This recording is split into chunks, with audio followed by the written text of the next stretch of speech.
Itu yang di pagar itu yang longsor iya? juga ya. Oh, yang di Itu pagar ini. abrasi. Dulunya itu daratnya di sini, Mbak. Ada beberapa banjar tanaman pohon bakau ini mampu meredam material kasar itu.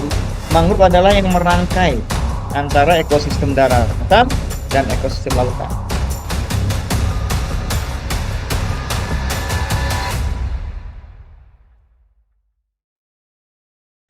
Kabupaten Kebumen secara geografis terletak di wilayah selatan Pulau Jawa. Menurut data BPS tahun 2021, Kabupaten Kebumen memiliki jumlah penduduk 1,4 juta jiwa, dengan jumlah nelayan sekitar 3.000 jiwa.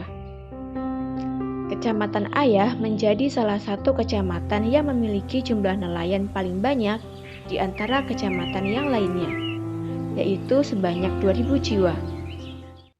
Namun, gelombang tinggi yang akhir-akhir ini sering menghantam pesisir selatan membuat nelayan harus memperhitungkan cuaca untuk melaut.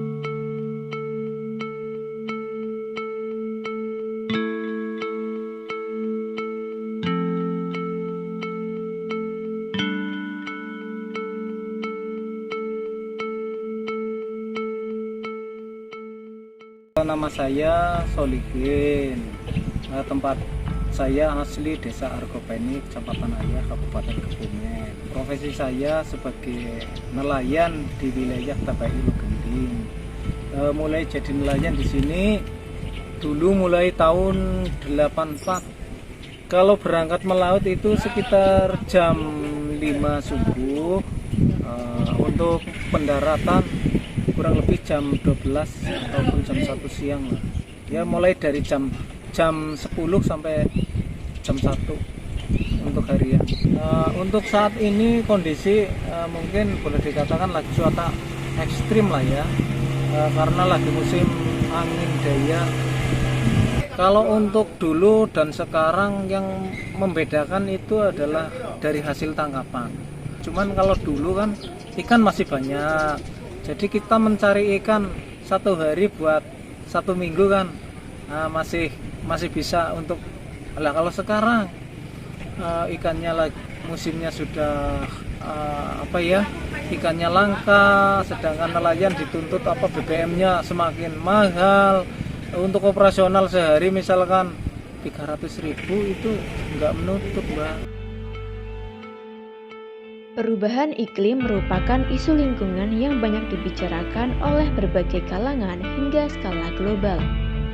Hal ini mengakibatkan perubahan iklim dapat berdampak negatif terhadap berbagai sektor kehidupan, termasuk kehidupan masyarakat di wilayah pesisir.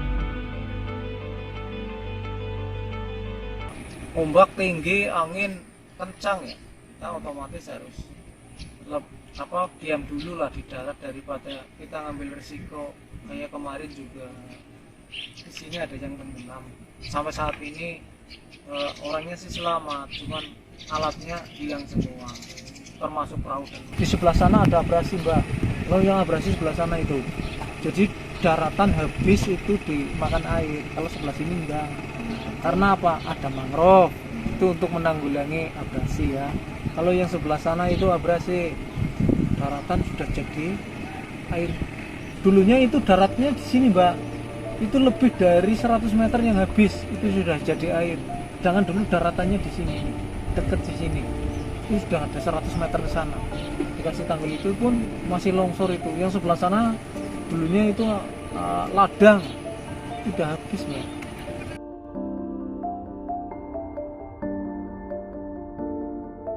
Kabupaten Kebumen berlokasi di pantai selatan Jawa dengan kerentanan yang cukup tinggi terhadap masalah banjir atau kenaikan muka air laut dan intrusi air laut.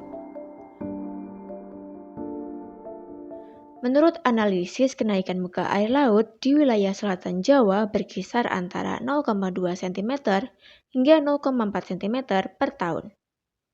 Kenaikan muka air laut pada tahun 2030 akan mencapai 6 cm hingga 30 cm di kawasan Indonesia.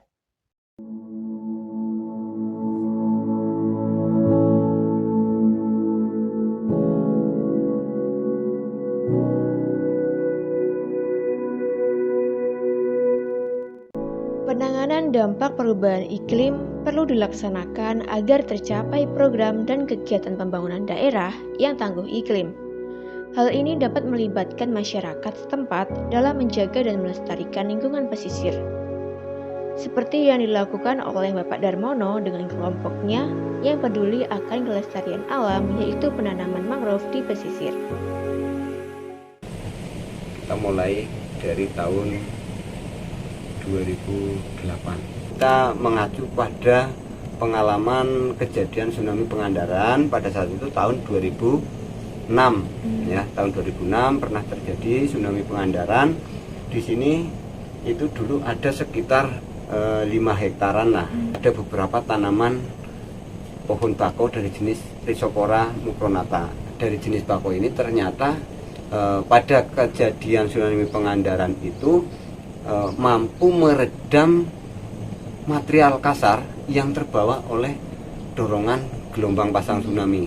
Kita berpikir bagaimana KPL Pansela ini bisa mengembangkan kawasan ini. Ya, karena KPL Pansela itu kan berangkat dari kesadaran masyarakat sebagai LSM di situ lah ya.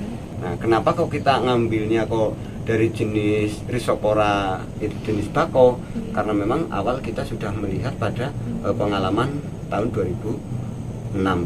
Dengan adanya pengembangan kawasan hutan bako ini, kawasan mangrove ini akan memberikan dampak positif baik untuk pengembangbiakan biota lautnya dan juga pencegahan abrasinya, ya, sehingga akan memberikan tambahan pendapatan nelayan, ya, tanpa disadari oleh mereka.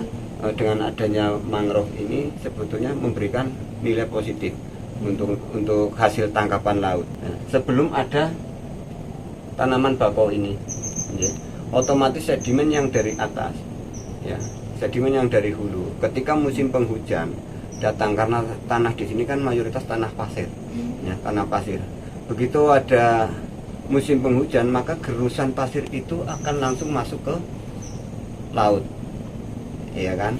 Setelah masuk ke laut, otomatis biota lautnya seperti karang, terumbu karang dan lain sebagainya akan tertimbun lumpur tersebut. Namun setelah adanya tanaman bakau ini, karena memang yang kami kembangkan dari jenis Rhizopora, jenis bakau ini lebih cenderung untuk mengikat lumpur. Ekosistem mangrove berfungsi sebagai pencegah abrasi, produsen bagi biota laut, dan juga sebagai upaya mitigasi dari perubahan iklim. Mangrove juga memiliki kemampuan untuk menyimpan karbon jauh lebih besar dibandingkan hutan lainnya. Climate change atau perubahan iklim itu pertama memberikan dampak terhadap kondisi ekosistem mangrove dimanapun ya di area pesisir. Mangrove itu adalah tanaman yang memiliki kemampuan mengikat karbon. Saya katakan dengan carbon sinker itu yang paling tinggi. Karena kemampuan mangrove mengikat karbon yang sangat tinggi, maka sekarang ada yang disebut dengan blue carbon. Nah, blue carbon itu ujungnya adalah dari mangrove ekosistem, gitu ya. Kenapa mangrove ekosistem? Karena dia memiliki kemampuan yang sangat tinggi dibandingkan vegetasi lain. Kenapa dia bisa sangat tinggi? Salah satunya karena mangrove itu memiliki berat jenis, terutama batang itu lebih tinggi dibandingkan vegetasi lain. Mangrove dengan diameter misalnya diameter 10 cm dengan panjang 1 meter, kemudian tanaman lain dengan diameter 10 cm dan panjangnya 1 cm. Kalau dibandingkan tuh jauh lebih berat mangrove. Ini artinya potensi macam-macam tuh, potensi karbonnya tinggi ya, dari hemiselulosanya tinggi, selulosanya tinggi, ligninnya tinggi, jas ekstraktifnya tinggi, di mangrove lebih tinggi. Sekarang kita sedang lagi rame nih tidal flooding ya di Semarang gitu ya, kemudian juga di Jakarta kita dengar ya, atau banjir, istilah kita banjir rob gitu ya, atau banjir dari hujan ya.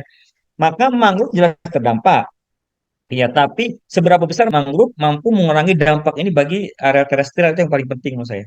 Kadang-kadang kan orang membuat untuk mengurangi resiko abrasi itu dia bangun kayak macam-macam tuh, ada tanggul atau apa ya, beton-betonisasi ya, itu jelas akan mudah hancur dibandingkan kita menanam mangrove gitu. Karena laut tidak akan mungkin hancur gitu ya. Mangrove itu di Indonesia itu merupakan ekosistem hutan yang tidak terbesar. Tapi jujur, mangrove adalah sebagai benteng bagi daerah pesisir kita yang sangat luar biasa. Indonesia kan sangat luar biasa. Panjang pesisir kita tuh bisa mencapai di atas 90.000 kilometer. Nah, kalau itu tidak ada mangrove gitu ya, maka potensi bencana yang coastal disaster itu akan mungkin memberikan dampak yang sangat luar biasa gitu ya.